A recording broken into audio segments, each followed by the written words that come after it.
Gente, aí assim, falando. A gente já teve, né, aulas pelo remotamente. Vocês sabem que quando eu estou projetando, eu não estou vendo vocês. Não sei se vocês continuam me vendo. Minha câmera está aberta aí. Mas eu não fico vendo vocês. Então, eu não estou lendo nada que está escrito nas mensagens. Não estou vendo nada que vocês estão fazendo aí, tá? Então, me interrompam. Pode abrir o microfone, todo mundo. Pode comentar, pode falar, perguntar. Não tem problema nenhum, tá certo? Pronto, essas reações aí eu não vou ver nada, viu? Vixe. Nem as reações eu vou ver. Vocês estão vendo minha projeção em tela cheia? Sim. Estamos sim. Sim, pronto. Então, gente, eu vou começar aqui. A nossa aula de hoje é sobre fechamento de arquivo, né? Como eu já falei, é uma parte muito importante da produção gráfica. Vai ser dos itens exigidos na AB2, em que vocês vão fazer o press kit, né? Que eu considero que seja um artefato gráfico de média a alta complexidade. E que possivelmente não, né? Eu estou exigindo 4 acabamentos especiais, então só para colocar esses 4 acabamentos, vocês vão precisar ter esse conhecimento de fichamento de arquivo, como preparar esse material para enviar para a gráfica, que é uma simulação do que seria enviado para a gráfica, né? Só também esclarecendo, porque já houve essa confusão em outros períodos. Vocês não vão precisar enviar de fato para nenhuma gráfica, não, tá? Assim como o pedido de orçamento. Vocês vão fazer uma simulação de como seria o pedido de orçamento para uma gráfica. Não precisa, de fato, pedir o orçamento para a gráfica, me dar o feedback dessa gráfica. Não precisa, é só uma simulação. Vocês não precisam entrar em contato com gráfica nenhuma, tá? A gráfica sou eu. Então, vamos lá. Eu queria primeiro falar assim, de algumas instruções iniciais, porque pode parecer besteira, mas esse detalhe, né, de qual o nome do seu arquivo pode te colocar em apuros ou pode te salvar de apuros também. Então, assim, a gente sabe que, acho que todo mundo já deve ter passado por isso em algum momento da vida, né? Que o arquivo estava com algum erro, enfim, não abria de jeito nenhum, e você tentava para abrir no programa, abrir em outro, abria no, sei lá, no navegador, e ele estava corrompido.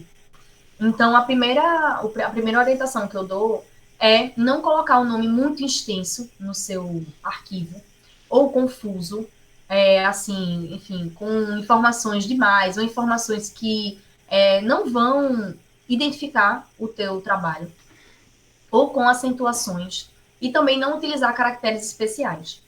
Então, assim, as pessoas que vão receber esse arquivo, que é o pessoal da gráfica, que tem um setor, né, de produção gráfica que faz essa parte de organização do arquivo digital, que abre, enfim, faz essa revisão toda, né?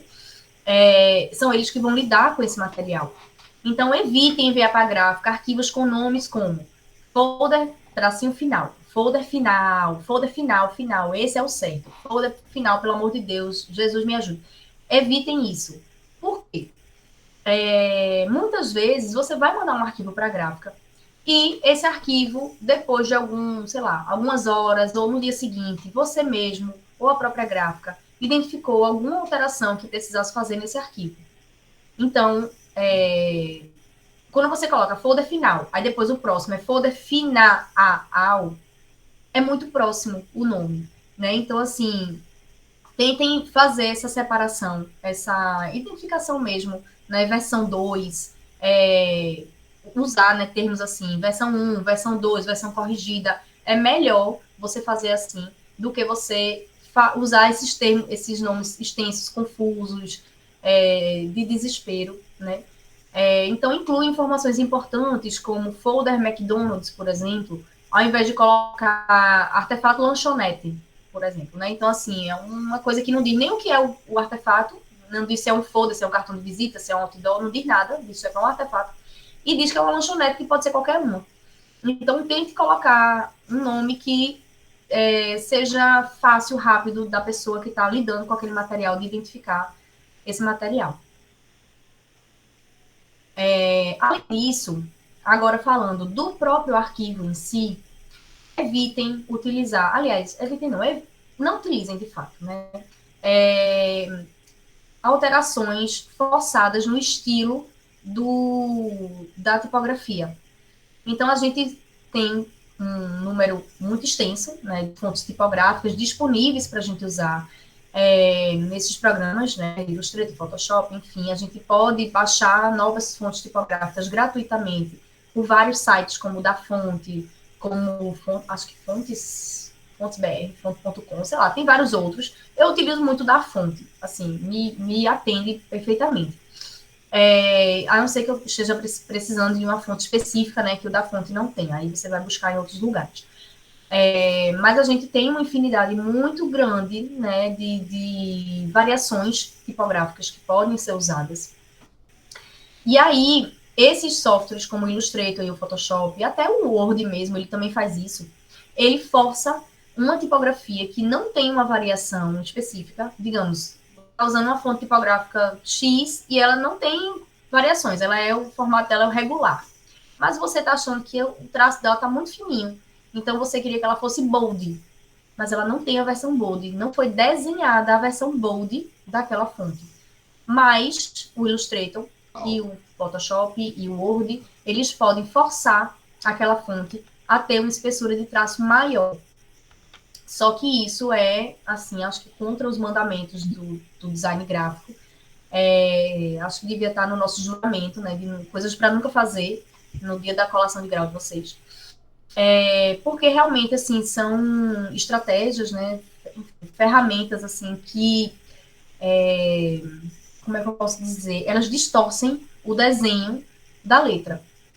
E, assim, falando bem tranquilamente, né, sobre tipografia, não sei se vocês estão ainda no segundo período, mas o item tipografia para o design gráfico é muito, muito, muito complexo. É muito importante, assim. A gente tem livros, vários, bíblias, né, que são só sobre tipografia, só sobre estilos tipográficos, só sobre as diferentes famílias, diferenças entre serifas, né, que é aquela terminação da fonte, ligaturas, enfim, a gente tem uma infinidade de coisas que podem ser usadas no universo da tipografia e usar essas estratégias de transformar aquele grupo de letras em algo que ele não pode prejudicar muito assim a legibilidade do material, além de você correr o risco de estragar realmente o seu layout, utilizando, por exemplo, contorno, né, o contorno que a gente utiliza em formas no Illustrator, utilizar isso para uma fonte tipográfica. Então, não façam.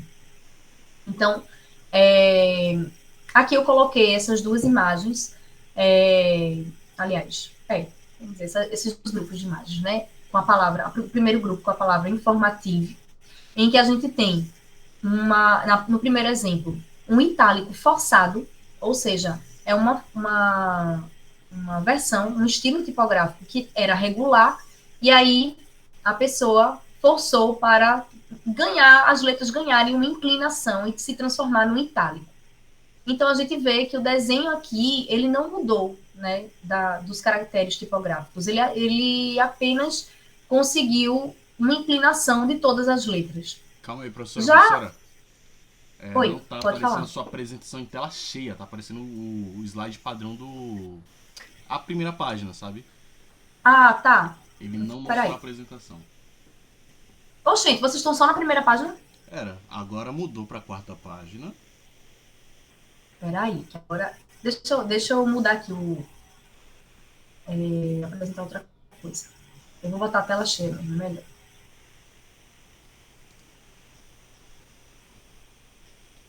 Pronto. Acho que é agora, né?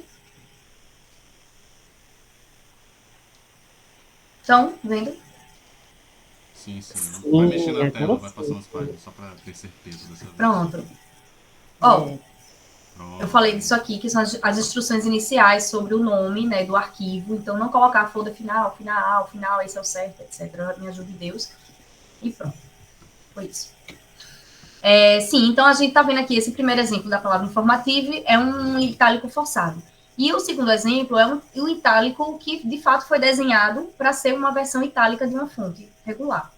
Então, a gente vê, e espero que vocês consigam identificar, né? Mas, o itálico, na verdade, ele é uma tentativa de humanizar a escrita de uma fonte que não é caligráfica, né? É uma fonte que tem os seus caracteres tradicionais, né? Enfim, mas a versão itálica, ela traz uma humanização desse estilo, com serifa, né? Ou sem serifa também, e tudo mais. Então, aqui a gente vê que as letras, né? A letra I, por exemplo, da versão itálica verdadeira, ela tem um tracinho ali, né? Que ela perde um pouco da serifa, ela tem um tracinho que vai humanizando aquela palavra. Até a letra A, ela se transforma geralmente nos itálicos, ela deixa de ter o formato igual a versão, o estilo regular, né? Para o estilo itálico, que é esse A como se fosse um A desenhado à mão, né? Então, a gente vê isso praticamente em todas as letras. No F, principalmente, também, porque ele tem uma descendente ali, né, uma haste que vai abaixo da linha da palavra. Então, a gente vê que é uma palavra que vai ali, né, sendo muito mais harmônica, né, enfim, depois que você consegue ver isso, você não desvê mais. Então, sempre que vocês virem um itálico forçado, vocês vão conseguir identificar, e espero que isso tenha sido produzido por vocês. Aqui nesse outro exemplo, que tem dizendo, né, this is a fake italic, na primeira linha também é um fake italic, e na segunda linha não é um fake italic. Então, a gente vê que até nessa tipografia, que é uma tipografia bem mais limpa, né, que não tem serifa, enfim, que poderia ser mais tranquila a transição, né, dessa inclinação e tal, a gente vê que a letra A também foi modificada, a letra K foi modificada. Então, vê a diferença da letra K do itálico verdadeiro para o itálico falso. Então, é como se a fonte realmente tivesse toda distorcida. Então, assim, isso aí deixa o nosso texto com uma cara, né, de mal acabado, né? Assim, acho que até as pessoas que não são designers, elas vão perceber que tem alguma coisa ali que não está muito bem feita, né? Alguma coisa que não está parecendo um trabalho de design de qualidade. E aqui a gente tem mais exemplos. Do lado esquerdo, a gente tem a fonte Minion Pro, que é uma fonte com serifa, né? Então, é uma fonte bem elegante. A gente vê que tem pesos diferentes no traço das letras, uma diferença, né, de espessura. Tem umas angulações também interessantes ali na letra A, né? Enfim, na letra F também dá para ver bem. Ali nessa gotinha do F, né? Então a gente vê que o desenho da fonte ela é um desenho bem característico e bem elegante. E aí, no segundo exemplo, do meio, que tem uma bolinha aqui circulando, é quando tem um falso bold, quando você cria um contorno ali naquelas letras. Então, você vê também que a linha de base da palavra, ela fica prejudicada. Então, imagine, você está vendo um texto, né, corrido, uma massa de texto, enfim, e de repente tem uma palavra que parece desalinhada. Mesmo que seja, assim, muito pouco, mas ela parece que está uma linha abaixo das outras. Isso acontece quando você faz um falso bold, porque ela faz o contorno da palavra inteira, sem considerar a anatomia mesmo da letra, da tipografia. Então, o último exemplo é o bold verdadeiro da fonte Minion. Então, assim, a minha recomendação é sempre que você sentir necessidade de usar uma fonte que seja bold, uma fonte que seja itálica, uma fonte que tenha uma versão, sei lá, uma fonte que seja mais estreita, né, uma condensada, procure fontes que tenham essas versões, que foram desenhadas com essas variações, e não pegar uma fonte que não tem essa variação e você achatar, você deformar, né? A não ser que você queira fazer uma coisa totalmente disruptiva, assim, no seu layout, uma coisa bem, sei lá, chocante, a proposta seja essa, uma coisa tosca, não faça. Aí aqui a gente vê também, nessa Minion Pro Bold, a diferença no bold verdadeiro e no bold falso. Aqui também na letra N. Então, vê como o traço, né, forçado no bold, ele deixa a tipografia toda uniforme, né? Ela não preserva esse contraste dos traços, dessas partes que são mais fininhas, das partes que são mais grossas, né, da fonte, que é o que caracteriza a beleza da fonte. Então, enfim, aqui na minha bold verdadeira, a gente vê que foi preservado aqui na junção, né, das hastes da letra M, essa partezinha bem mais fina da letra M, para a gente manter esse contraste bonito da fonte. E do outro lado, do lado direito, a gente tem a fonte Roboto, é uma fonte bem tradicional, ela tem também uma variação enorme de estilos, bold, extra bold, black, condensada, e, enfim, itálico bold, tem vários. E aqui também mostrando, né, a mesma coisa, como a gente fazendo falso negrito, no caso, a fonte ela tem parece que ela está descendo, né, parece que ela está caindo da linha de base. Então, principalmente quando a gente está num corpo de texto, essa palavra bold vai aparecer junto de outras letras que vai parecer desalinhada. Alguma dúvida até aqui, gente? Não, professora. Tudo bem. Aí, continuando. Uma outra dúvida muito comum dos alunos, eu acho que eu já cheguei a falar sobre isso também na nossa aula, né? Sobre a qualidade da imagem JPG para impressão. Então, muitas vezes, os alunos usam o formato PNG para imprimir uma fotografia ou qualquer elemento imagético no press kit. E aí, no computador, né, no layout do Illustrator, você está vendo a imagem perfeita e tal. E quando você vai imprimir, parece que a imagem, sei lá, né, mudou completamente, ela está totalmente pixelizada, aquela imagem toda encraquelada, né? E aí eu fico com pena quando acontece isso, porque eu sei que os materiais impressos não são baratos, são caros. Às vezes o projeto é maravilhoso, assim, super interessante dos alunos, principalmente, né? No meu caso, avaliando vocês. E aí são detalhes pequenos e no início da disciplina, a gente até comentou um pouco sobre o uso da IA, né, na nossa vida profissional, na nossa profissão mesmo, como designers. E, embora, assim, muitas pessoas estejam se sentindo ameaçadas, né, os ilustradores, eu acho realmente que tem que ter uma discussão muito ampla sobre isso, né, e tudo mais, mas a gente tem esse outro lado também, de ser muito mais fácil a gente conseguir também encontrar imagens, enfim, que sirvam para propósitos específicos do nosso trabalho, em alta qualidade também.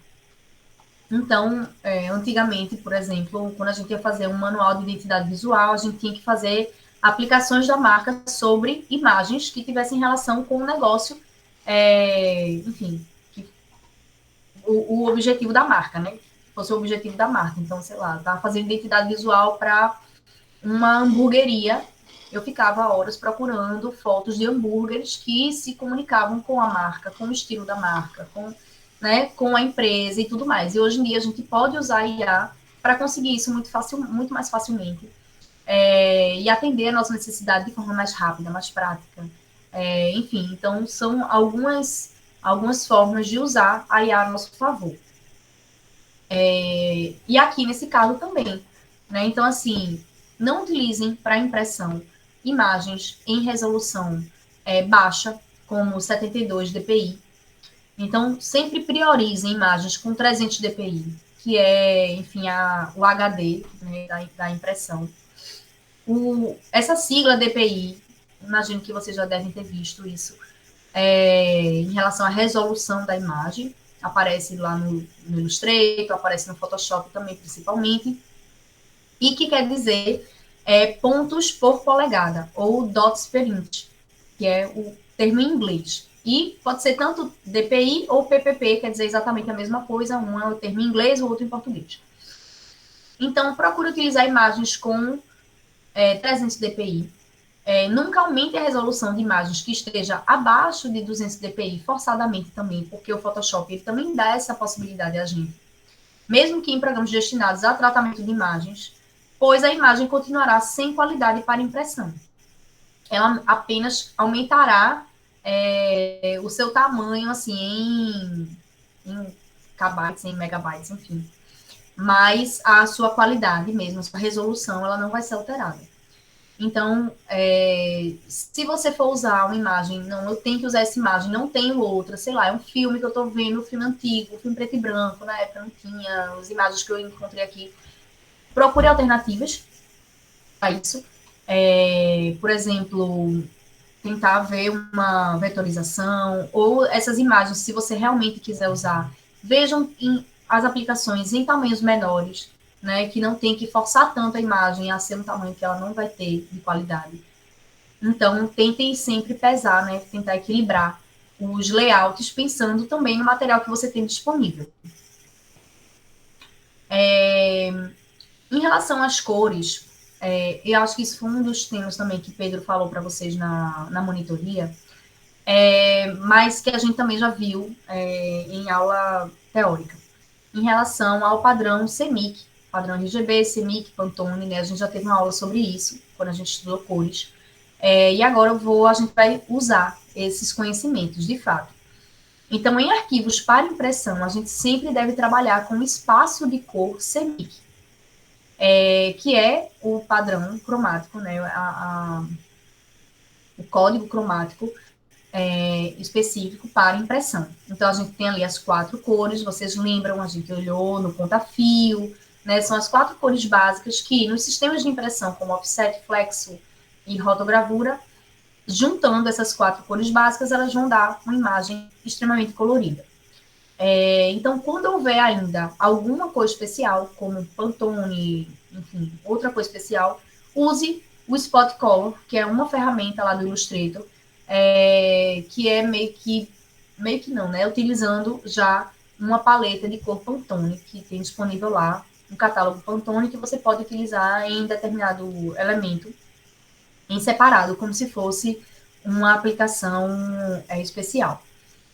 Então, por exemplo, Pantone ou cores metálicas, e também indicar, reforçar essa informação na boneca, que vocês vão me entregar. Então, aqui a gente tem exemplos, né, de cores e como vocês podem especificar isso lá no Illustrator. Então, aqui, digamos que vocês estejam trabalhando com uma cor laranja, né? Esses dois quadrados aqui, vamos dizer que são equivalentes do padrão CMYK ao padrão Pantone. E as diferenças na produção gráfica, quais são?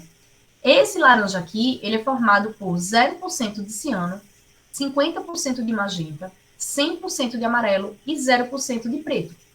Então, isso quer dizer que ele só está utilizando 2 cores da paleta CMYK. Então, ele vai ter o custo de 2 cores básicas, que é o magenta e o amarelo. Já o Pantone é uma cor mais cara, mas, em compensação, ele só teria o custo de uma cor. Então, assim, dependendo, claro, do seu orçamento, enfim, da aplicação que vai ser, se vale a pena você comprar. Se for um detalhe muito pequeno do seu trabalho, não vale a pena você comprar uma cor Pantone. Mas, de repente, se é uma área muito maior em que você precisa de uma qualidade de impressão superior, pode valer mais a pena, até financeiramente falando, você utilizar um Pantone, que é uma cor sólida, né, uma cor pura, do que utilizar um laranja que vai precisar da mistura do magenta com o amarelo. E aí, essa também é uma das coisas que a gente olha, né, nos arquivos que vocês enviam. Então, por exemplo, digamos que vocês estão enviando para mim um cartão que tenha um lado todo do papel impresso em CMYK, com esse laranja. E aí, lá no pedido de orçamento, vocês colocaram que a impressão utiliza 4x4 cores, mas no arquivo de impressão só tem valores no magenta e no amarelo. Então, no caso, seria 4x2. Né? Isso aí a gente já viu também na aula passada, que a gente viu o pedido de orçamento para a gráfica. Então, sempre ter esse cuidado de ter a correspondência do que vocês estão colocando no pedido de orçamento e no que, de fato, vai estar lá disponível no arquivo para impressão. Alguma dúvida até aqui, gente?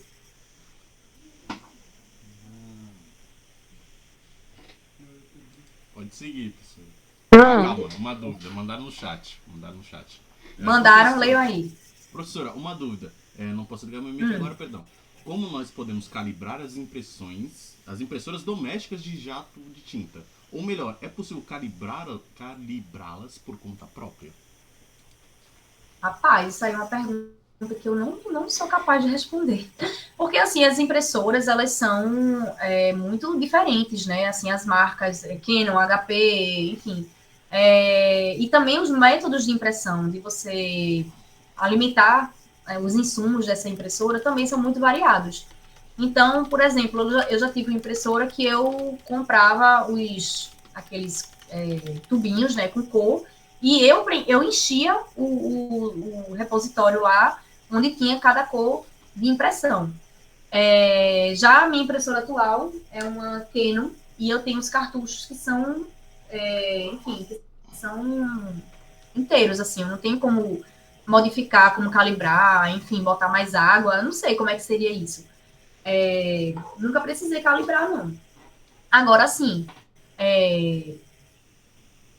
as impressões que eu faço aqui em casa, eu nunca mais fiz nada profissional, assim, né? Eu faço muita impressão, mas, assim, sempre é coisa aqui pra minha casa mesmo, meus amigos, minha família e tal. Mas, assim, se tem a impressão não saiu na tom que eu queria, na cor que eu queria, eu vou ajustando no arquivo, né? E na gráfica isso também pode acontecer. Então, a gráfica ela vai ter o seu arquivo lá e digamos que ela mandou para impressão e aí de repente saiu o vermelho não foi tão vivo, ou você cria o vermelho alaranjado e saiu um vermelho mais avermelhado, mais rosado. Enfim, e aí eles vão dosando, né? Eles vão realmente fazendo provas de impressão até chegar naquele tom. E eu acho que a mesma lógica a gente aplica na nossa impressora de casa. Você vai, no meu caso, eu não tenho como mexer nos cartuchos de impressão, não, porque eles estão fechados, são lacrados. Eu abro, tiro aquele lacre, instalo na impressora e tchau, acabou. Mas eu posso mexer nos arquivos de impressão. Então, assim, se eu quero um vermelho muito vivo e o vermelho que eu usei no programa não saiu a cor que eu queria, eu vou escurecendo, vou aumentando o brilho, sei lá, vou fazendo alterações no arquivo até chegar no resultado de impressão que eu acho legal, mesmo que na tela não pareça tão bom. Mas se o meu objetivo é ter um material impresso bom, então o que está na tela me importa menos aqui, sabe? Me importa mais o resultado final impresso que eu vou levar na minha mão. Não sei se era isso a pergunta. Se eu respondi. Diga aí. Era sim, professora. Obrigada pelo retorno. Nada. Sim, gente, então voltando. Aqui a gente tem um outro exemplo, né, de aplicação de cor Pantone no Illustrator. Então, aqui a gente tem um Pantone de numeração 349C e um outro Pantone que é um vermelho chapado. Então, juntando essas duas cores Pantone, a gente vai ter um multi-channel, que é essa imagem que tem uma característica de cor sólida mesmo.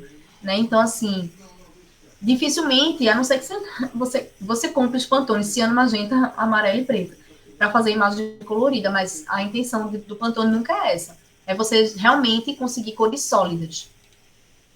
Cores que não vão precisar de policromia, né? Não vão gerar uma policromia. Aliás, minto, eu falei uma besteira enorme agora. Tá? Mesmo que você compre o Pantone ciano, magenta, amarelo e preto, você não vai conseguir imprimir policromia, porque ele não vai ter aqueles pontinhos que vão se encaixar, entendeu? Ele vai ser impresso com um verniz, assim, sabe? Ele é uma camada de tinta, não é? O sistema é um pouco diferente. Aí vamos agora. Voltando ainda sobre esse assunto das cores, isso aqui é um dos traumas de Sávio, né, Sávio? Que ele falou para vocês na aula passada, de como conseguir o preto perfeito da impressão. Então, assim, a gente tem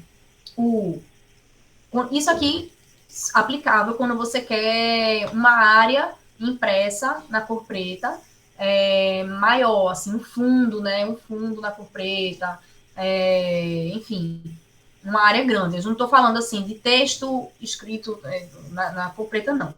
Uma área de impressão grande na cor preta. Então, a gente nunca utiliza 100% de todos os valores do CMYK. Como a gente vê na tela, que fica o preto maravilhoso, né? Lá, vivo e, enfim, muito...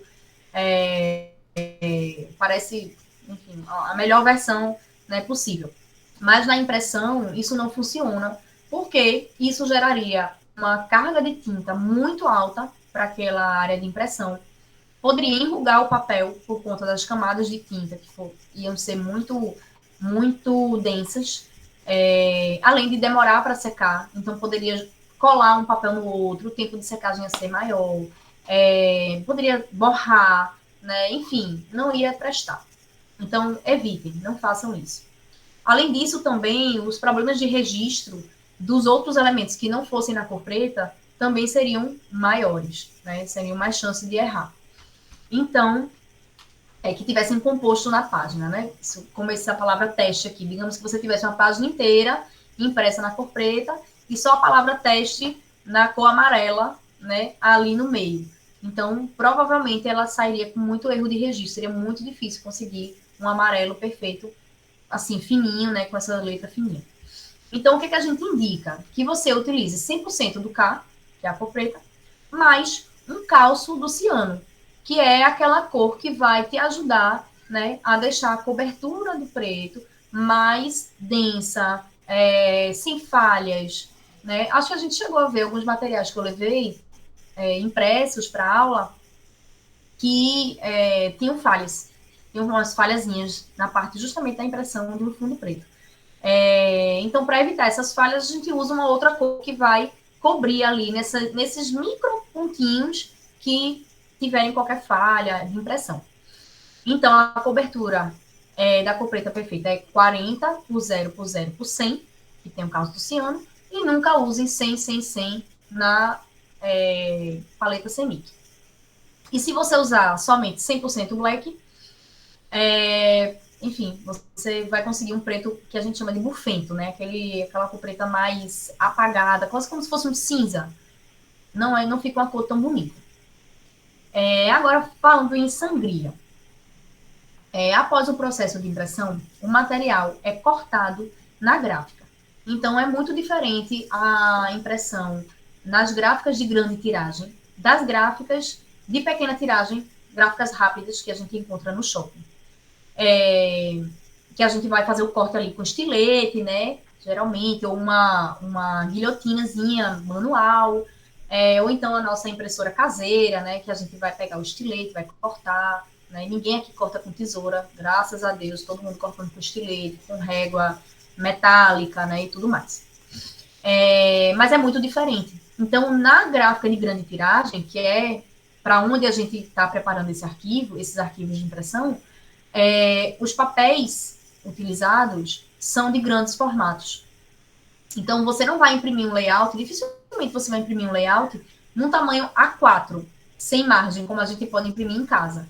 Você vai pegar uma folha, tamanho industrial, tamanho 66 por 96, e a gráfica vai organizar ali as impressões, né, para caber o máximo de impressos possível naquele tamanho grande. Aproveitar o máximo possível, passar menos unidades, menos vezes na máquina, né? Então, assim, se você vai imprimir 1 milhão de cópias e você consegue imprimir, sei lá, 20 páginas por folha, você já economiza bastante tempo. Tempo e dinheiro, né? Porque na gráfica de grande tiragem, essas máquinas, elas consomem muita energia. E até isso eles computam, né? Eu já falei para vocês, né, que uma vez eu fui imprimir um material, não sei se foi do meu TCC, se foi da minha formatura, eu não me lembro mais o que foi. Se foi do meu mestrado, nem sei, não sei mais não. Mas eu lembro que eu fui numa gráfica lá em Recife, que, enfim, tinha uma máquina de impressão digital. E não é assim, não é offset, né, impressão digital, mas ela imprimia grandes formatos. E aí eu tinha que pagar uma taxa para ligar a máquina, só para ligar a máquina, por conta da energia que ela puxava. Aí eu falei, não vou pagar e tal, não sei o quê. E depois a moça lá da gráfica, que era minha amiga, minha fornecedora amiga, ela ligou e disse assim, a gente recebeu material para imprimir. O cara já pagou a taxa de ligar a máquina. Enfia teu trabalho aqui no meio e a gente roda o teu também, sem você pagar a taxa. Tá bom. Aí eu fui e enviei, porque o meu era uma coisa menor, né? Era um impresso pequeno. Mas aí, enfim, voltando. Então, a sangria é uma área que vai ultrapassar o limite do formato final do seu layout de impressão e que vai fazer com que o corte, a separação dos impressos ali naquela folha que é enorme, né, não tenha partes com defeito, assim, né? Com filetes brancos ou com, enfim, problemas mesmo de impressão, de acabamento. Na verdade, o refile já é um processo de acabamento, né? Depois que o material foi impresso. Então, após o processo de impressão, o material é cortado no tamanho certo. E o corte pode sofrer uma variação de até 3 milímetros para um lado direito ou para o lado esquerdo, para cima ou para baixo. Então, você precisa manter no seu arquivo lá uma área que o seu layout seja estendido nessa medida, né, de 3 a 5 milímetros, para evitar que uma parte importante do seu layout seja perdida. Então, por exemplo, um anúncio com formato final de 21 por 30 centímetros, quando acrescentada a sangria, fica com 22 centímetros por 31 centímetros, considerando a sangria de 5 centímetros de 5 centímetros não, de 0,5 centímetros de cada lado. Então, um folder que contenha uma borda branca ou que não haja impressão nos limites de corte, não precisam de sangria, porque, já que não tem arte ali, né, já que, enfim, se a guilhotina passar um pouco para cima ou para baixo, o papel branco vai continuar branco, não tem layout, então você não precisa estender, né, o seu layout de impressão com uma sangria. Então, aqui eu coloquei esses exemplos para ilustrar isso que eu expliquei. Então, a gente vê aqui, ó, na parte de baixo, aqui onde tem esse layout com um tracinho positivo, verdinho, a gente tem aqui uma sangria, justamente do layout que está tocando o limite do papel. A gente vê aqui essa marca de corte, né, que a gente fala, que são esses tracinhos pretos, que estão aqui indicando onde é que é o limite do papel. Isso aqui é indicando realmente onde vai acontecer o corte do papel. Então, a sangria ela vai ser adicionada além dessa área do corte do papel. Então, onde a arte toca esse limite, a arte é estendida, né? E na parte de cima do layout, que a arte não toca o limite do papel, a gente não tem sangria, porque o papel já é branco, né? Então, se ela for para cima ou para baixo, não vai ter problema. E aqui do lado direito, que tem um xizinho vermelho, a gente tem um exemplo de sangria feita de forma errada. Ou, nesse caso aqui, não tem área de sangria, na verdade. Então, aqui é como se o material tivesse sido cortado na guilhotina industrial, de uma gráfica offset. O papel andou um pouquinho, aqui foi um pouco exagerado, né? Mas, assim, o papel andou um pouquinho, e aí você está perdendo áreas ali de impressão, áreas importantes, deixando um filete lateral e embaixo também, enfim, que não fazem parte do seu layout. Aqui mais um exemplo. Então, aqui a gente tem esse traço preto contínuo, é a linha de corte. O tracejado vermelho é uma margem interna de segurança, até onde a guilhotina pode passar e comer a sua arte, né? Assim, pode, enfim, não estou nem tendo outra palavra para substituir, mas vocês estão entendendo, né? Ela pode invadir o seu layout, mas aí, como a arte ela está nessa área de segurança, a arte que importa ali, está num limite, né, numa margem de segurança razoável. Se acontecer, né, qualquer andadinha do papel, não vai ter um problema maior. Então, esse tipo de layout aqui não precisa de área de sangria, tá? Então, a sangria, ela é todo elemento que faz contato com as bordas, o limite do papel.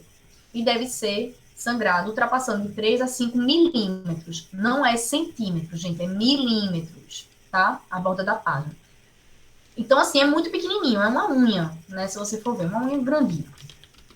Então, da mesma forma, deve-se adicionar uma margem de segurança interna de 3 milímetros, enfim, como a gente viu aqui, né, internamente também, salvando partes importantes do seu layout, né, de forma a impedir que informações importantes, como textos, marcas, enfim, sejam cortadas.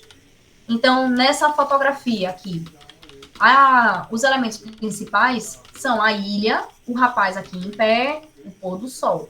Então, uma coisa que não pode acontecer de jeito nenhum é a cabeça do homem ser cortada, né? Então, ele tem que estar localizado, né, a parte principal, no limite de segurança ali interno. E o céu ele vai ser alongado, né, por uma área de segurança que também, enfim, vai preservar o seu layout. Alguma dúvida, gente, até aqui? Aqui mais um exemplo. Nesse exemplo aqui, eu coloquei um exemplo de faca de corte especial, aqui desse cartão que tem uma onda.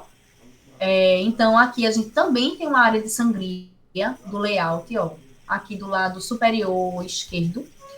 Então, que é uma área onde o layout, né, a arte toca o limite do papel que vai ser cortado, então ele vai ser estendido, né, para os lados. E a parte que é branca, que não tem arte, então ele não precisaria ter nada, né, nenhuma sangria.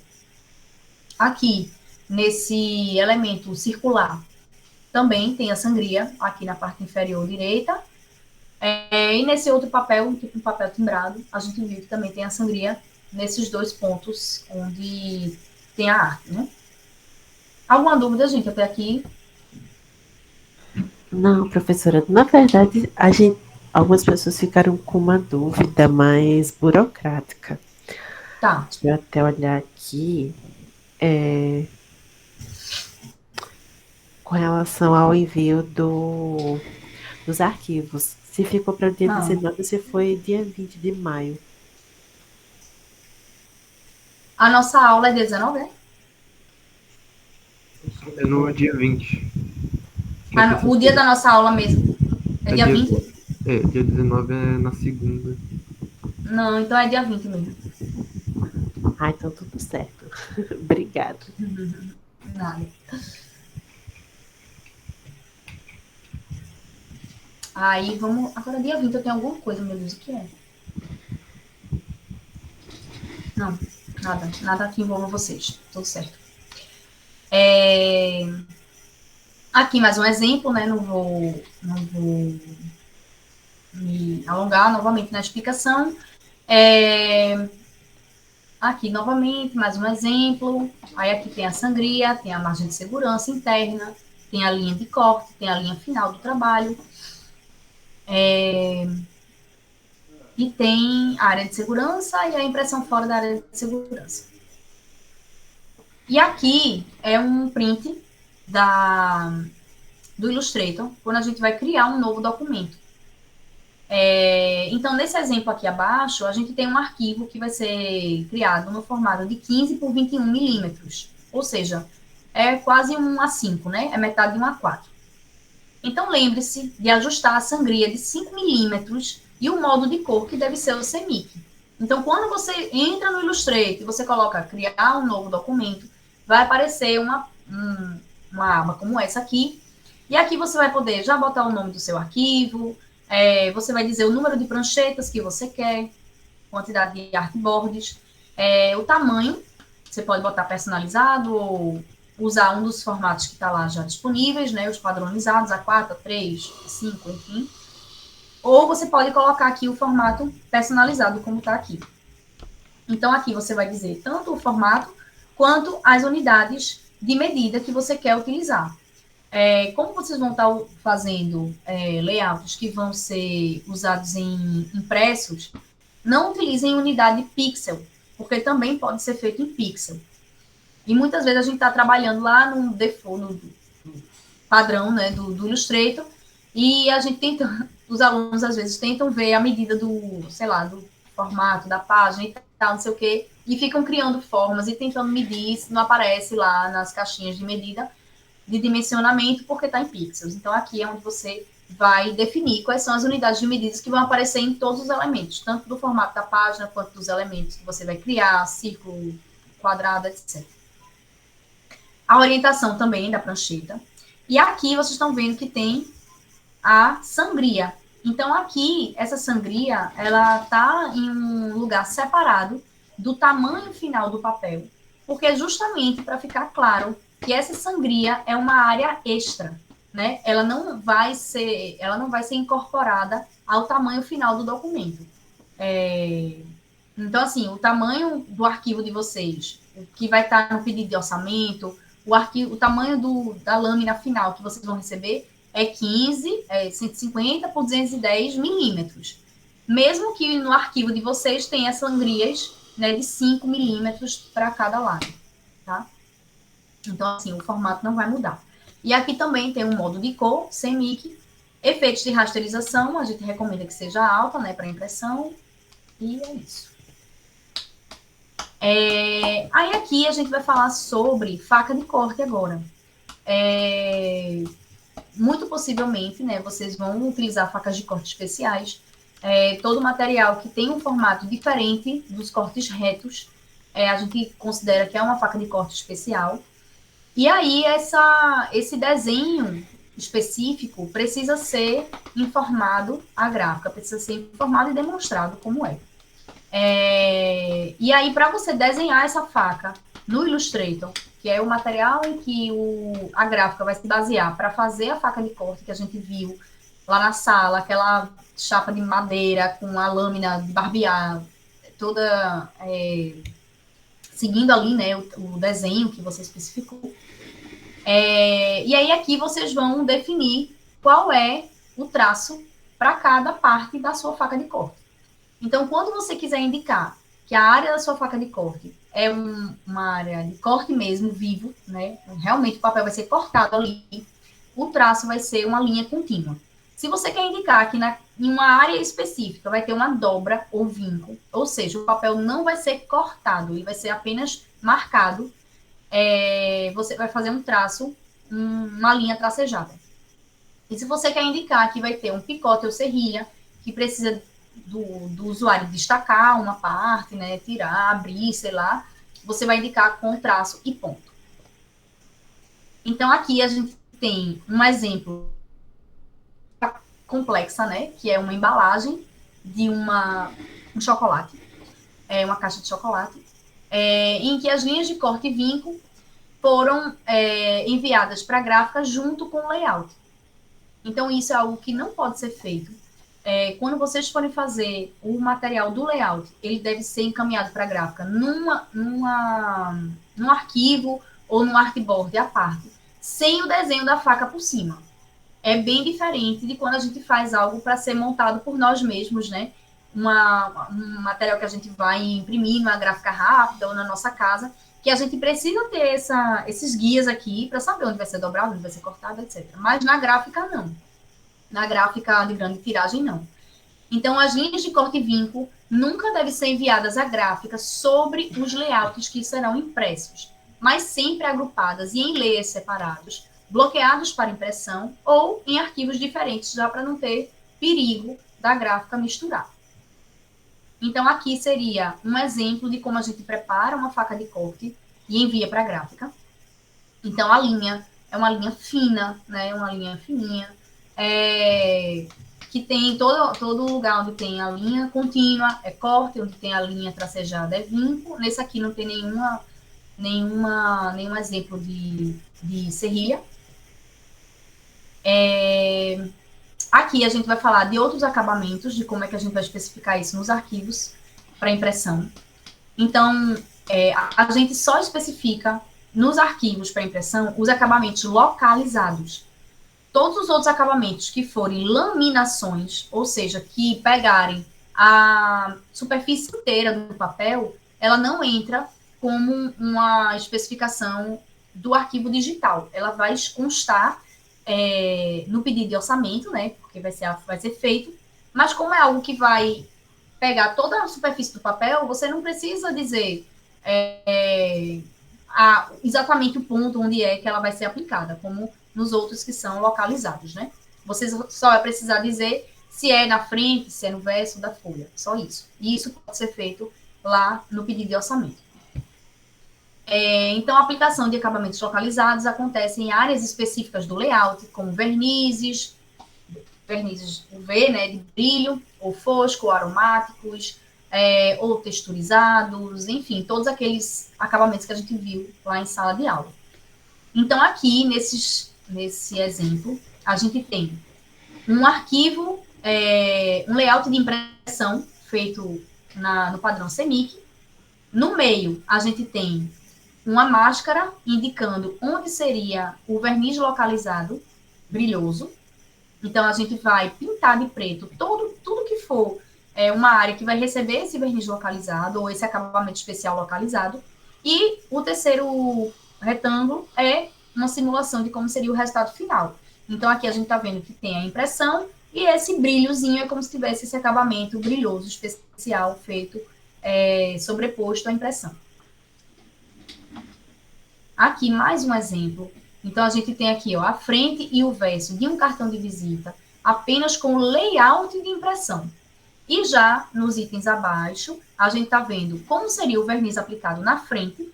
Então, somente nas áreas onde estão sinalizados, né, com essa cor preta, é que vai receber o verniz. E aqui no verso, a mesma coisa. Então, todas essas áreas que estão sinalizadas com a cor preta vão receber o verniz.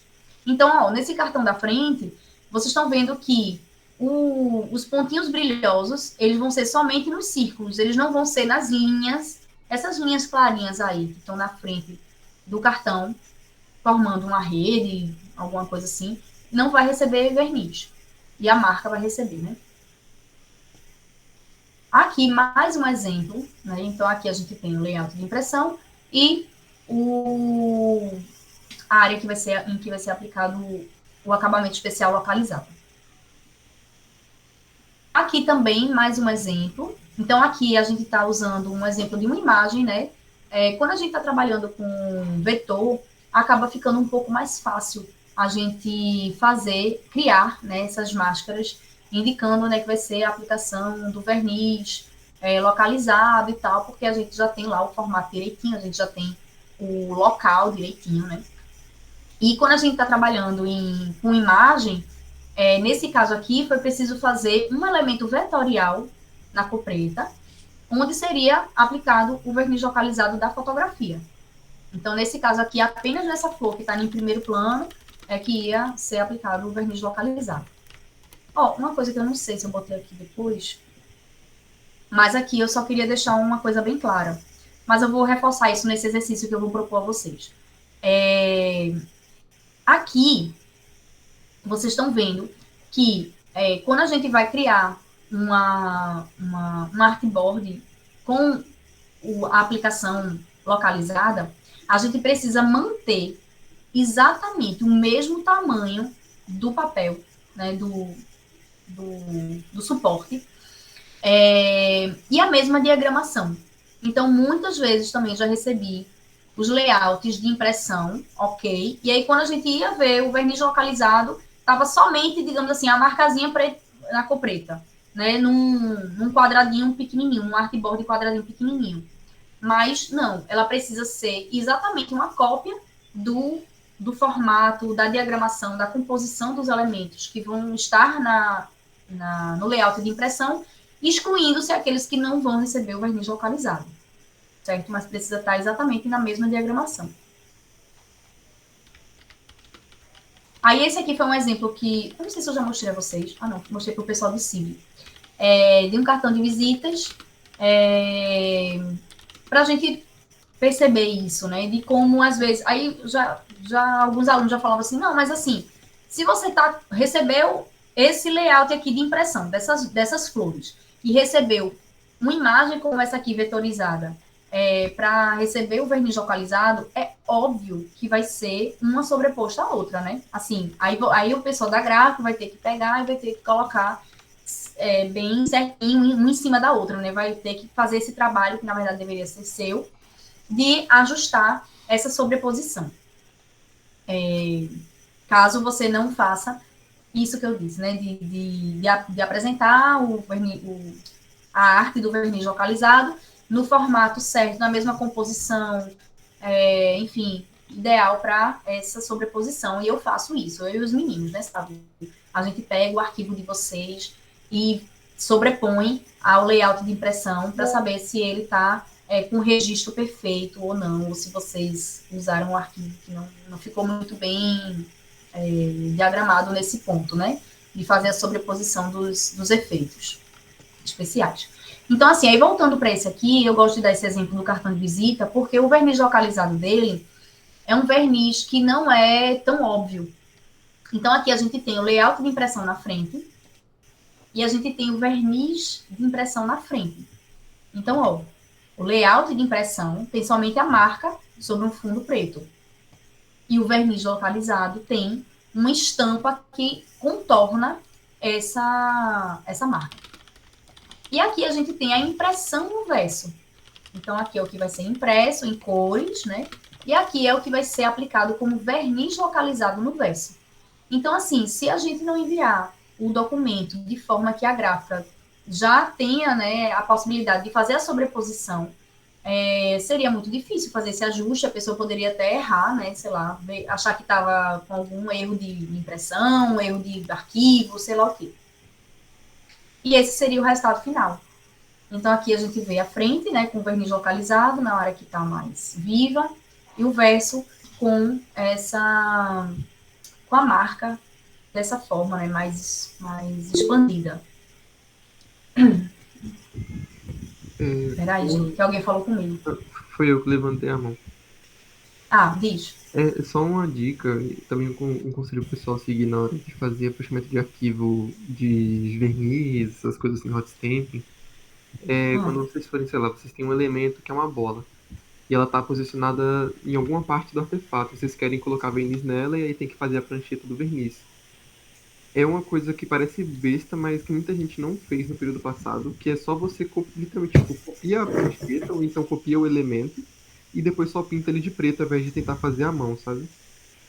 Porque Sim, vai sim, com facilitar o certeza. trabalho, porque vai ficar exatamente no mesmo lugar e vai ficar certinho, porque no período passado muita gente estava tentando fazer na mão, tipo, tem uma bola e a pessoa faz uma forma de bola no mesmo formato, e aí quando você coloca um sobreposto ao outro, tá errado, sabe? Dá erro, mesmo que seja pequeno, né? Eu vou fazer uma demonstração hoje aqui para eles, que eu acho que vai ser mais didático. Não sei se eles estão entendendo tão bem essa explicação da gente.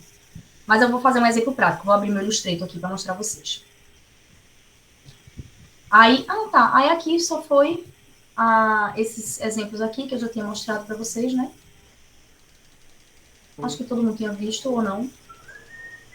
Todo mundo tinha visto isso? Sim, sim. Que eram exemplos de press kit. Acho que foi dessa apresentação mesmo que eu mostrei para vocês. Ó, gente, aí eu vou mostrar para vocês aqui. Eita. Peraí, é esse exemplo aqui. Os cartões de visita.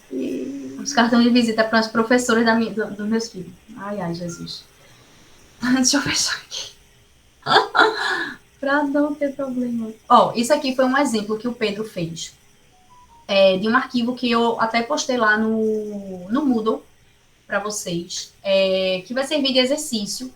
E aí o que a gente queria é que vocês ajustassem esse arquivo como se fosse um arquivo para impressão, adicionando 4 acabamentos especiais nele. Então, meu Deus, está salvando agora. Espera um pouquinho, viu, gente? Que meu computador já está nas últimas. Ó, aí, propositalmente, a pedidos... Ai, voltou. Pedidos. Propositalmente, o Pedro, ele, assim, cometeu erros aqui, né, justamente para que vocês pudessem fazer os ajustes, né, e consertar. Então, assim, ó, eu vou só mostrar alguns deles para vocês. Vocês estão vendo que aqui, onde a gente tem o nome, né, do arquivo, a gente já tem aqui uma primeira indicativa de que ele não está feito para impressão, porque ele está indicando que ele está no formato RGB. Sim. Concordam? Certo. Concordamos. Outra coisa, ele tem tanto a frente quanto o verso do cartão, tá com uma impressão que toca na margem, ele todo, né? Porque não tem fundo branco, então é um fundo begezinho clarinho. E a gente tá vendo que não tem também área de sangria nesse cartão. Certo? E uma outra coisa que eu já deixei prontinho aqui, ó, para vocês, onde tá. Estão vendo aqui esse dedinho apontado? Que são os artboards.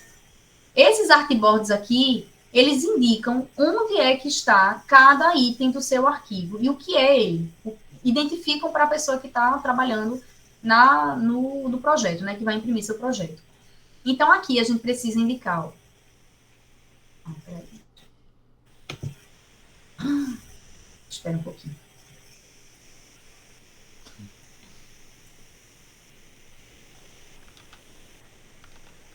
Ai, Jesus.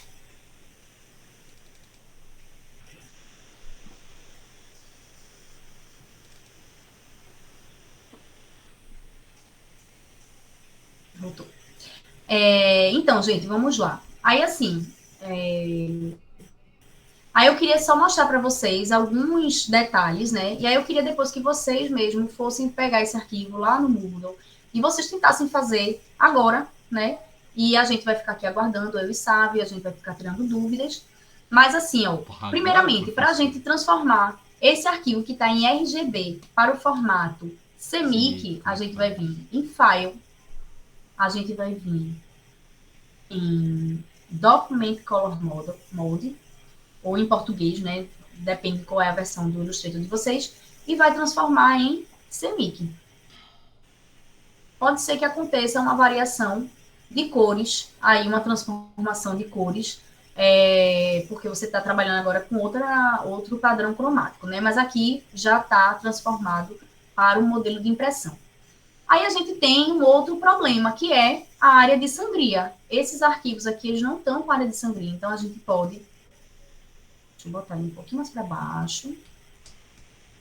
Aumentar a área de sangria. Aliás, criar uma área de sangria. Então, a gente vai vir em File. A gente vai vir em... Eu acho que é aqui. Se não me falha a memória. Exatamente. Então, aqui no Document Setup, a gente vai ter as unidades de medida. Então, ó, muitas vezes vocês estão trabalhando em pixels. Então, tudo aqui vai ser em pixels, se vocês continuarem com essa informação básica do documento, né, ela vai servir para tudo. Então, se vocês criarem um círculo, ele vai ser medido em pixels. Então, quando vocês mudam aqui para milímetros, tudo que vocês criarem vai ser milímetros. Então, aqui eu vou colocar, ó, 3 milímetros. Aqui a gente está vendo um cadeadozinho que está marcado. Ele podia estar desmarcado. Se ele tivesse desmarcado, a gente ia ter uma liberdade de fazer essa alteração aqui, ó, no topo, embaixo, do lado esquerdo, do lado direito, de forma individualizada, mas aqui no meu caso, eu quero que tenha uma sangria em toda a área do arquivo, né, da página. Nossa, cara. E basicamente só isso. Ó, basicamente já foi gerada aqui a nossa área de sangria. Então, vocês estão vendo que o artboard em si, ele não mudou o tamanho dele. Oi? Ele não mudou o tamanho dele. Ai, peraí. Ele continua 90, aqui, ó, 90 por 50 milímetros, que é o tamanho do cartão de visita padrão, 9 por 5 centímetros ou 90 por 50 milímetros. Mesmo que a gente tenha... Ai, gente, desculpa. Mesmo que a gente tenha adicionado uma área de sangria. Então, como é que a gente vai aumentar esse material aqui para a área de sangria? Ele está em... Deixa eu ver se eu consigo fazer assim. Não, aí eu vou esticar. Vou ter que ir além dele. Olhar. Peraí. Eu vou ter que ir na camada mais profunda dele. Cadê? Onde é que ele botou? Aqui, ó. E vou aumentar até a área de sangria. Depois que eu saio daqui, vou tirar aqui. Você pode apertar só aqui no final ou pode apertar essa setinha. E aí a gente tem a nossa área de sangria perfeitamente organizada, né? Todos os elementos aqui estão com essa sangria.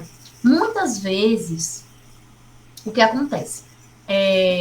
Esse elemento aqui poderia estar cortado. Esse elemento preto aqui, ou esse elemento vermelho. Então, vocês teriam que fazer o alongamento dele, né? Como se ele realmente estivesse continuando ali. Como uma área, né? Enfim, que fosse servir mesmo para se preservar num corte que, né, não fosse tão bem feito assim. Aí uma outra coisa é aqui em relação à prancheta. Então vocês estão vendo que quando eu cliquei aqui no número 1, ele já me deu essa área aqui totalmente, né, em zoom. Aí eu falo, não, eu vou querer a prancheta 2. Eu quero trabalhar com a 2, não quero a 1. Então eu cliquei ali 2 vezes e já me deu o zoom da prancheta 1. Cópia. Então aqui a gente pode mudar o nome. Mudar o nome. Então aqui vai ser impressão frente. E aqui vai ser impressão verso.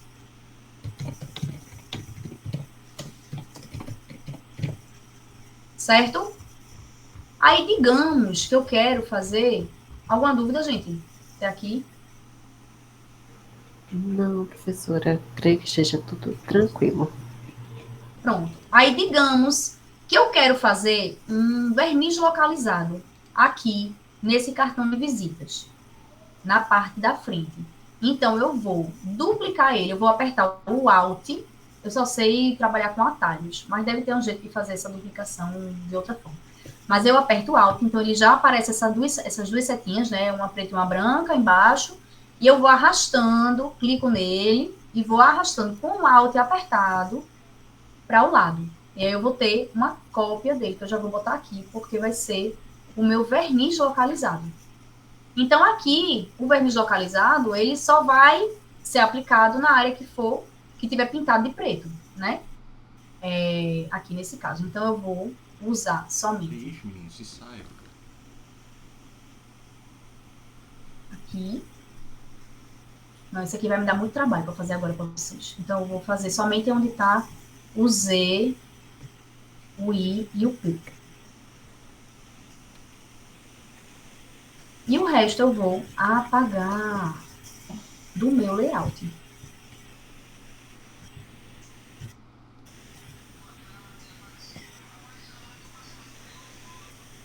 Eita, aí já deu uma coisa... eu vou ter que falar para vocês uma coisa seríssima. Na realidade, aqui, se eu apagar esse arquivo, esse elemento que está aqui vermelho, o P vai ficar completo. E aí, aqui na área de impressão, o verniz localizado vai ser aplicado também nessa área por cima aqui do vermelho. E eu não quero. Eu quero que ela seja com esse recorte aqui, ó. Certo. Na área do P, somente a parte onde está amarela. Aí eu vou ter que fazer uma coisinha aqui, deixa eu ver se vai dar certo, que é... Eu devia ter mandado tu fazer isso, você sabe, pra não ficar desmoralizado. Mas eu consegui. Não, deu certo, sim. Olha aqui. Olha aí, gente. Arrasou, professora. Arrasei. Ai, peraí. Agora eu vou fazer assim. É um negocinho um pouquinho chato, né? Vocês estão vendo que não é tão legal, não, mas vamos lá. Eu apago. Puxando aqui nisso. E aqui, somente essa parte vamos de preto. Aí nessa parte aqui, não precisa deixar o calço do ciano, não. O calço do ciano é somente quando a gente vai imprimir, tá? Isso aqui pode ser 0, 0 e 0.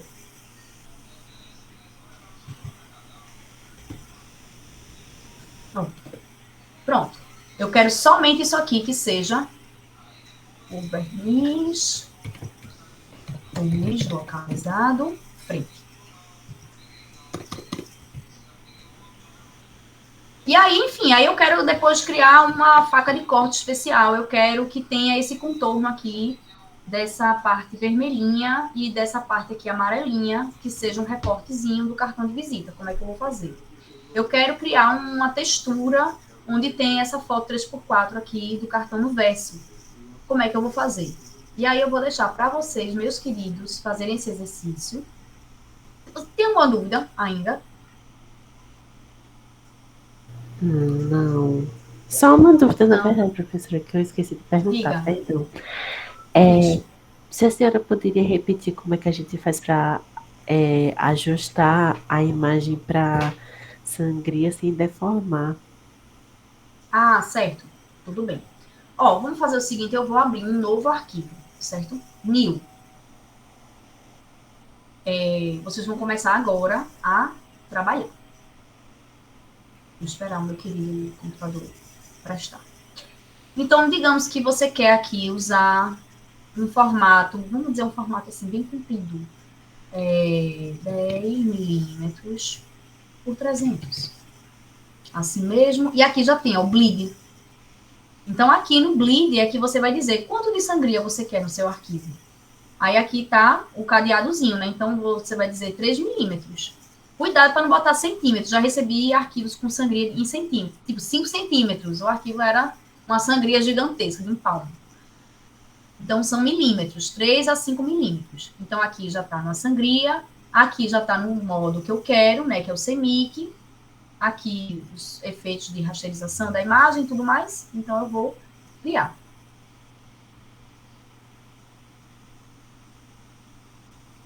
Pronto. Ele já chegou aqui já com a sangria. Tá vendo? Aí, se você for aqui, ó, nesse ícone, que é o ícone de criação do artboard, uma coisa importante também, gente, ó, cuidado para não confundir os layers com o artboard. Artboard é a prancheta, certo? É cada folha dessa aqui. Então, a gente só nomeia os artboards, a gente não nomeia os layers, tá? Layer é relativo ao layout, né, de quantidade de elementos que tá lá e tal. E não é isso que a gente vai nomear, a gente vai nomear o artboard, certo? Que é a prancheta. Então, quando a gente clica aqui, onde está o artboard, a gente seleciona, né, esse aqui no caso, e aqui aparece a medida que a gente criou o nosso arquivo, que vai ser a medida final dele, que é 100 por 300 milímetros. Mesmo que tenha uma sangria aqui de 3 milímetros arrodeando. Certo? Aí, digamos que você esqueceu, já fez todo o layout, já fez tudo, e aí só falta agora criar a sangria. Não tem problema, não precisa se desesperar. Vai em File, vai em Document Setup, não sei como é o inglês, mas deve ser informações de documento, sei lá eu. E aqui tem o Bleed, que é a sangria. Beleza? Beleza. Obrigada, professora. Gente, mais alguma dúvida? Sábio, eu esqueci de alguma coisa. Eu esqueci de alguma coisa, Sábio? Acho que não, acho que foi tudo. Acho que pra essa parte não precisa. Tá tudo ok. Aí, digamos assim, ó, que aqui eu queira fazer mais uma outra aplicação nesse item daqui da frente. Então, eu vou... Aí, isso que o Sábio estava falando era isso, né, Sábio? De Isso. você ter a preocupação de copiar exatamente o layout do arquivo, da impressão, né? Para não pegar e fazer essa sobreposição manualmente. O ideal é que você realmente copie o artboard, né? Porque aí você não vai ter o perigo de fazer a sobreposição errada.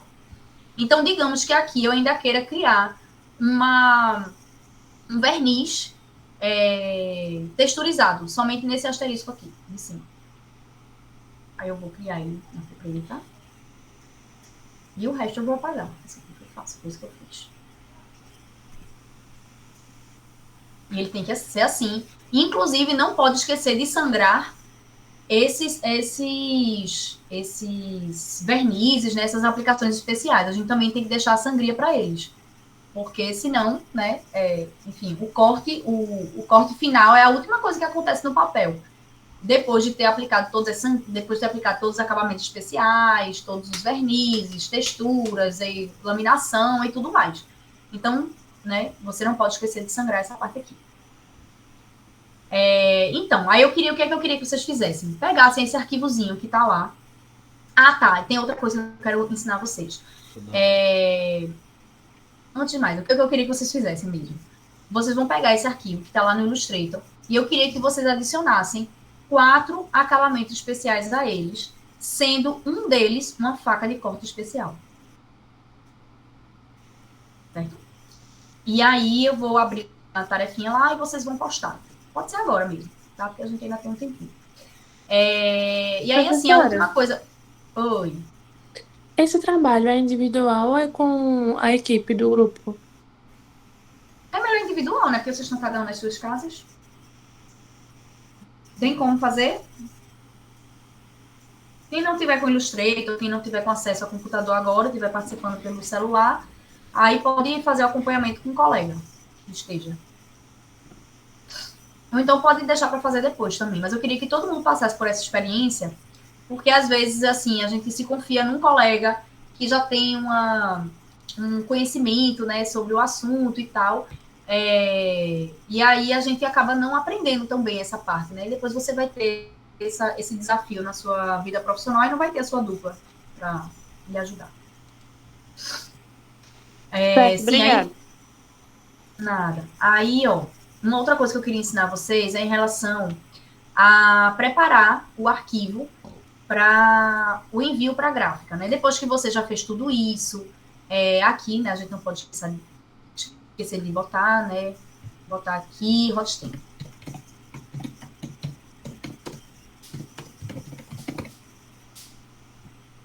Hotstream em frente. Tudo certinho, tudo ok, maravilhoso, o arquivo tá ótimo. E aí, o que é que a gente vai fazer? A gente vai enviar esse arquivo, né? Vai organizar ele para enviar para a gráfica. Aí, assim, além de fazer todas essas coisas, um cuidado que a gente tem que ter em relação às fontes tipográficas, porque a gráfica não é obrigada a ter as fontes que estão aqui, né? Então, aqui a gente tem uma fonte, deixa eu ver qual é ela, Chalkaholic. A gente tem outra fonte aqui, que é a Delicious, e essa aqui não é, assim, ele transformou em vetor, o Pedro. Mas essas fontes aqui, eu sempre gosto de enviar para a gráfica em formato aberto, porque vai que eu preciso, ó, não é Pedro, sei lá, é outro nome, eu errei o nome, então o telefone está errado, não é 82, é 81, e a gente escreveu errado e tal. Então, às vezes, você está em outro lugar, está na rua, e a pessoa não tem acesso para editar uma informação básica como essa. Se você transforma tudo em curvas, né? Mas é uma forma de fazer, de fechar o arquivo de forma que a gráfica não consiga fazer essas edições, mas em compensação também não vai ter nenhuma alteração no layout, né? Falta de fonte, nem nada disso. É você pegar todos os elementos que são tipográficos, seleciona. Eita, peraí, que esse aqui não é tipográfico, não. Esse aqui já está transformado em curvas. Os tipográficos são esses aqui.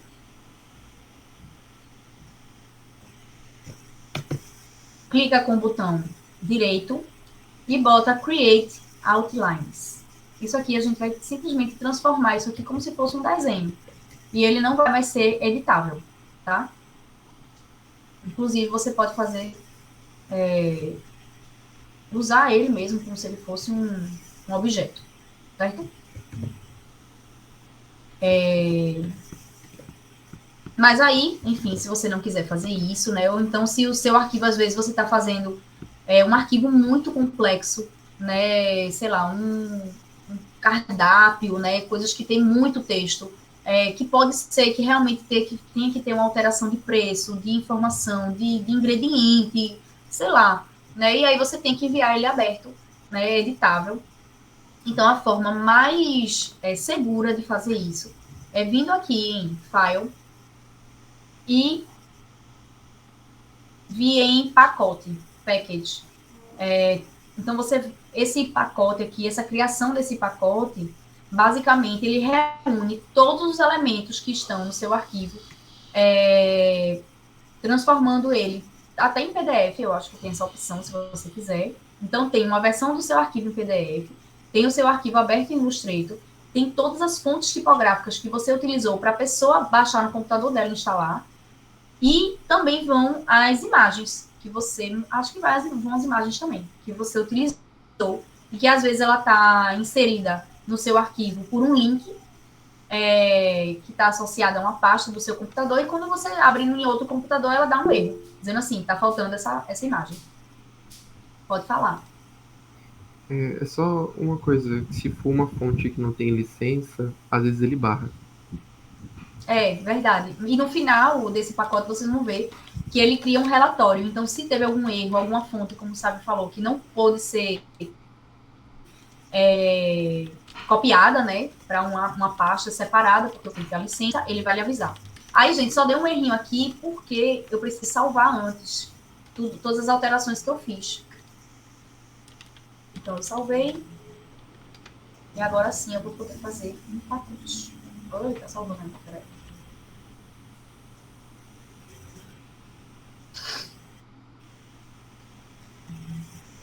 Sabe, eu esqueci alguma coisa.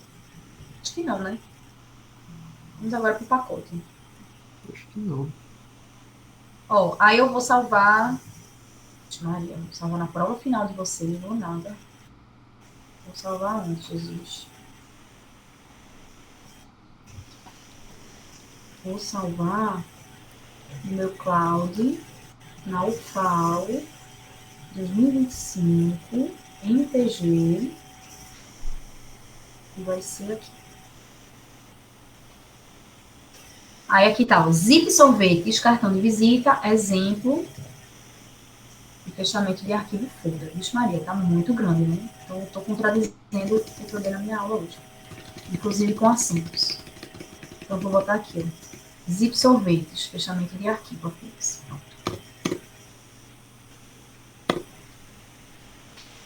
Aí eu vou dizer, ó, copiar links de imagens, né? Então, coletar links em pastas separadas, relink files, né, arquivos no documento, copiar fontes tipográficas, né? Exceto fontes que são, enfim, que não são viáveis, e criar um relatório para a gente saber se deu alguma coisa errada. Ai, meu Deus.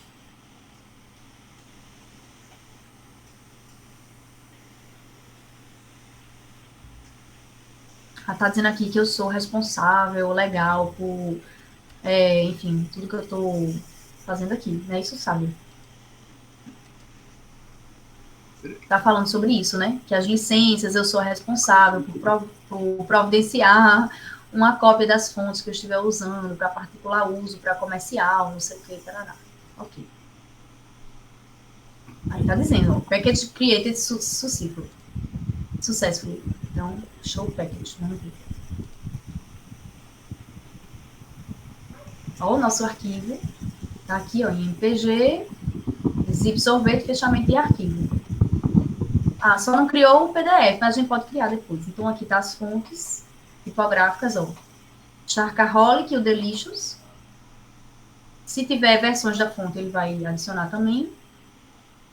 Aqui o arquivo digital, né? O arquivo aberto, Illustrator. E aqui tá o relatório. Vamos ver o que é que tem nesse relatório.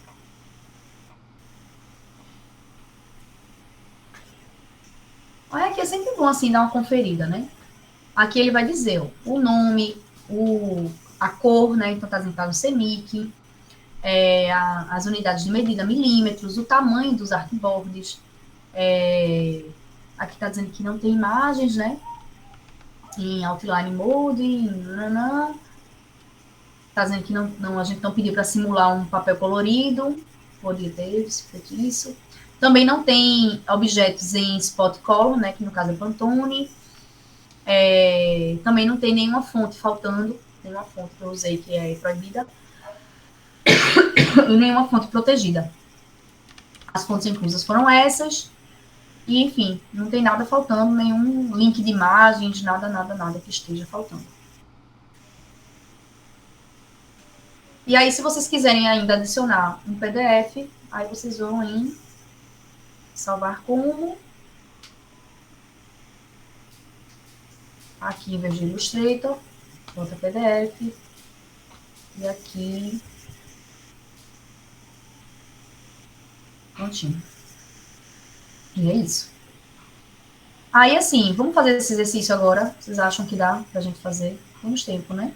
Vai dar 6 horas. Tem que fazer aí vamos dar uns 15 minutinhos. Aí vocês podem compartilhar com a gente alguma dúvida, alguma coisa, tá bom?